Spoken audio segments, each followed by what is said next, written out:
Қазақстандық футбол тағы да дауға қалды. Бас прокуратура бірнеше футболшы мен жаттықтырушының өз матчтарына заңсыз ставка жасағанын растады. Ақтөбеде 9 ойыншы 110 миллион теңге қойған деген дерек бар. Мәжілісмен Абзал Құспанның айтуынша, Қазақстан келісілген матчтар саны бойынша әлемде 4-ші орында.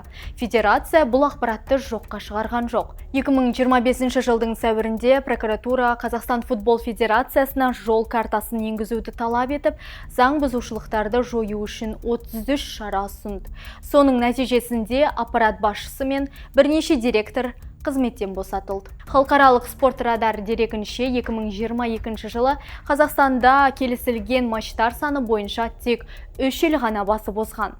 Ал басқа елдерде мұндай істер үшін футболшылар түрмеге қамалған. Ал Қазақстанда әлі күнге қоғам үнсіз. Сонымен қазіргі қазақ футболы спорт па, әлде бизнес пе? Осы сұрақтың басы әлі ашық күйде тұр.